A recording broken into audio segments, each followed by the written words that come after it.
Good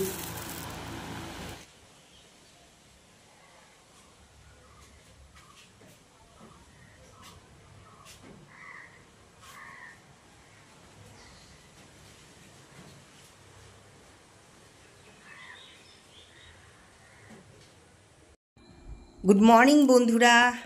আজ সকালবেলাটা বেশ রৌদ্রু ঝলমল করছে, তার সাথে আছে হচ্ছে হাওয়া, সে তো তোমরা দেখতেই পাচ্ছ। তো ওইদিকে আমি জামা কাপড় কেচে দিয়েছিলাম ওয়াশিং মেশিনে, তা সেগুলোই এখন মেলতে এসেছি। কারণ কি বলো তো, কোন সময় আবার আকাশে মেঘ জমে যায়, বৃষ্টি চলে আসে, সেই জন্য আর রিস্ক নিলাম না। সেই জন্য ব্রেকফাস্ট সেরেই চলে আসলাম হচ্ছে জামা কাপড়গুলো মেলতে। তা একে একে সব জামা কাপড়গুলো মেলে দিচ্ছি।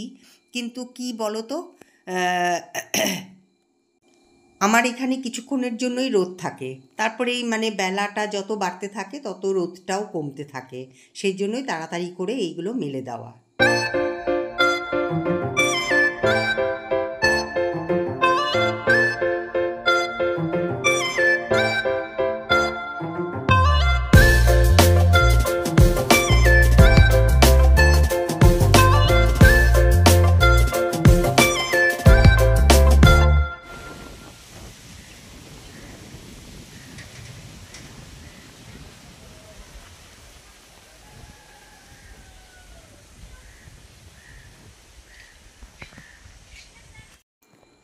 রোদ আছে, কিন্তু আজকের ওয়েদারটা বেশ সুন্দর।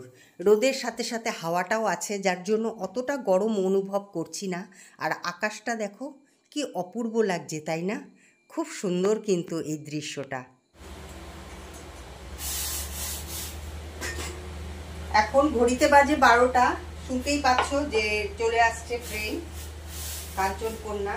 তো আমার না এত সর্দি লেগেছে, তা এতক্ষণ গেছিলাম হচ্ছে আমি দিদি ভাইয়ের ঘরে, একটু গল্প করছিলাম। ভাবলাম যে না একটু চা বানিয়ে খাই, তো এই যে চা বানালাম। এখন একটু গরম গরম চা খাবো, তারপরে গিয়ে রান্না করবো। আজকে ইচ্ছেই করছে না, আসলে শরীর ভালো না লাগলে যা হয়। তো চাটা খেলে পরে একটুখানি শরীরটা ভালো লাগবে, তো সেই জন্য একটু চা করলাম। তো চলো যাই, ওই ঘরে গিয়ে বসি একটু। চা তো আমার অনেকক্ষণ আগেই খাওয়া হয়ে গেছিলো, কিন্তু একটু বসেছিলাম, ভালোই লাগছিল না। তা যাই হোক, আজকে করব হচ্ছে মুরগির মাংস আর ভাত, আর কিছু না। আর আজকে মাংসটা কি বলো তো, একটু অন্যরকমভাবে করছি। মানে প্রথমে হচ্ছে তোমার এই মাংসটাকে ভালো করে ধুয়ে নিয়ে হলুদ নুন মাখিয়ে ওটার মধ্যে আমি দিয়ে দিয়েছিলাম জিরের গুঁড়ো, ধনের গুঁড়ো। তারপরে এটাকে আগে আমি ভালো করে ভেজে নিলাম তেলে। তারপরে এটার মধ্যে দিয়ে দিলাম হচ্ছে ওপর থেকে পেঁয়াজ, টমেটো, কাঁচা লঙ্কা আর রসুন আদা আর লঙ্কা পেস্ট করে নিয়েছিলাম মিক্সিতে, সেটাই আমি ঢেলে দিলাম। তা আমি ভাবলাম দেখি এরকমভাবে করে কীরকম লাগে খেতে। কারণ কি, মুরগির মাংস তো এক এক দিন এক এক রকম করে খেলে পরে টেস্টটাও বেশ ভালো লাগে। এখন ঘড়িতে কটা বাজে বলো তো? 1:35। আর এখনও আমার রান্না হয়নি।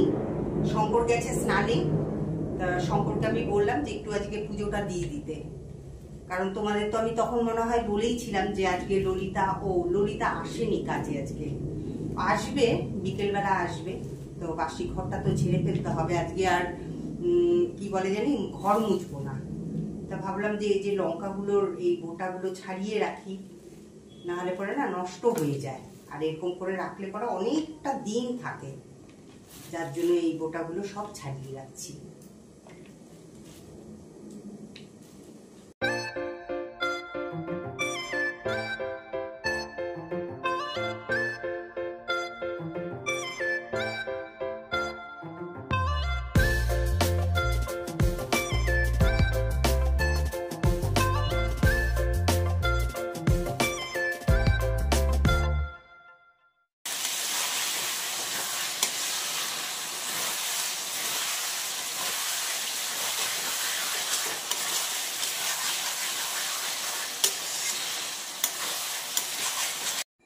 মাংসটা বসিয়ে দিয়েই কিন্তু আমি গেছিলাম লঙ্কার সেই ডাঁটিগুলোকে বাছতে। তো যাই হোক, ডাঁটিগুলো তো বাছা হয়ে গেছে। তা এখন আমি মাংসটাকে ভালো করে কষিয়ে নিয়েছি, কষিয়ে নিয়ে ওই যে আলুগুলো ভেজে রেখে দিয়েছিলাম সেটাই এখন দিয়ে দিলাম, দিয়ে এখন বেশ ভালো করে এগুলো মাংসের সাথে নাড়াচাড়া করে নিচ্ছি। আর আজকে দিয়েছি 3টে রসুন, 3টে রসুনই কিন্তু শঙ্কর একাই খাবে, আমি খাবো না, আমার অতটা না ভালো লাগে না রসুন খেতে। তা যাই হোক, আজকে ললিতা আসবে না বলে আমি ঘরটাকে ঝেড়ে দিচ্ছি, আজকে মুছবো না। কারণ কি বলো তো, প্রত্যেক দিনই তো ললিতা মোছে, ঘর ঝেড়েও দেয় মুছেও দেয়। তো এখন শঙ্কর যেহেতু পুজো করবে, ও তো স্নান করতে গেছে, তোমাদেরকে আমি বললামই। তো এখন শঙ্কর চলেও আসবে, দেখতে পাবে, এই যে চলেও এসছে শঙ্কর স্নান করে। তো সেই জন্য আমি ভালো করে এখন ঝেড়ে দিচ্ছি ঘরগুলোকে, মানে ঘর কি বারান্দাটাকে আগে ঝাড়ছি, পরে আমি ঘরটাকে ঝেড়ে নেব।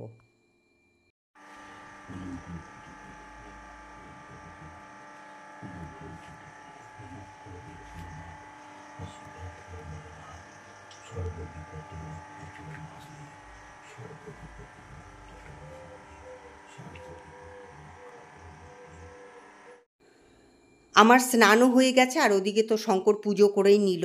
আর দেখো মাংসের যেই নাকি আমি ঢাকনাটা উঠিয়েছি, এত সুন্দর একটা স্মেল এসছিল না, আর খেতেও দুর্দান্ত হয়েছিল। তো এই দেখো ফাইনাল লুকসটা। আমার অপোজিটে বসেই কিন্তু শঙ্কর খাচ্ছে, তো শঙ্করকে আজকে আর ক্যামেরায় নিলাম না, তো আমি আমাকে নিজেই দেখাচ্ছি।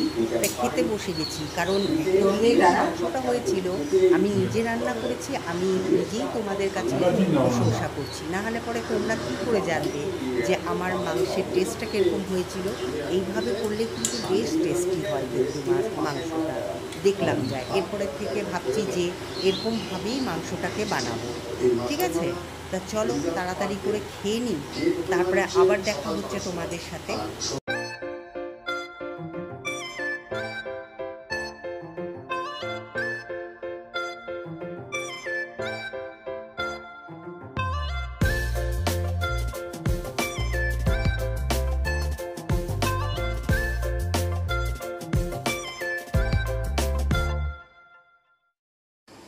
খাওয়া দাওয়া করেই এক মুহূর্ত আর ঘরে থাকিনি, বাইরে চলে আসছি, কারণ এদিকে তো রোদ দেখতে পাচ্ছ, কিন্তু আকাশে জমেছে মেঘ।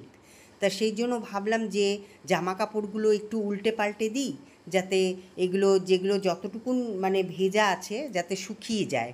তা সেই জন্য বাইরে এসে আমি এই জামা কাপড়গুলো সব উল্টে পাল্টে দিচ্ছি, আর বেশিরভাগই শুকিয়ে গেছে। দেখো আকাশে কত কালো মেঘ জমেছে, পুরোটা বোঝা যাচ্ছে না ক্যামেরাতে। ওই যে গাছের ফাঁক দিয়ে দেখো ওই দিকটায়, ওই কোণাটায়, এদিকে হাওয়া আছে, কিন্তু কালো মেঘও বেশ জমেছে। কোন সময় হুট করে আবার বৃষ্টি চলে আসে।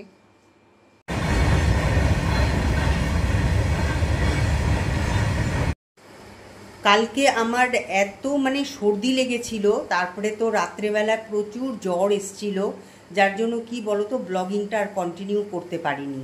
তা এখন বসে বসে আমি এডিটিং করছি, তা দেখলাম যে ওই যে আমি মালগাড়ি দেখালাম, ব্যাস ওই মালগাড়ি দেখিয়ে ওই যে ঘরে ঢুকলাম, তারপরের থেকেই মানে শরীরটা, মানে সকাল থেকেই আজকে শরীরটা খুবই খারাপ লাগছিল।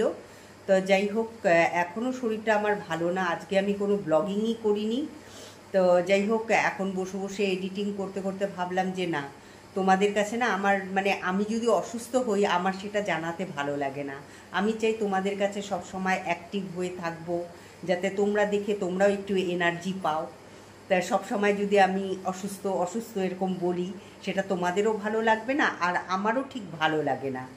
তা যাই হোক, চলো আজকের মতন তাহলে পরে এখানেই ব্লগিংটা রাখছি, আবার দেখা হবে একটা নতুন ব্লগের সাথে তোমাদের সাথে। তোমরা খুব ভালো থেকো, সুস্থ থেকো, আর আমার এই ব্লগিংটা যদি একটু ভালো লেগে থাকে তাহলে পরে অবশ্যই কমেন্ট করে জানিও, ঠিক আছে? একটা ব্লগিং করতে, সেটাকে এডিটিং করতে অনেকটা খাটনি হয়, তাই এত শরীর খারাপ সত্ত্বেও দেখো এডিটিং করে তোমাদের কাছে কিন্তু আমি পৌঁছে দিচ্ছি, তাই না?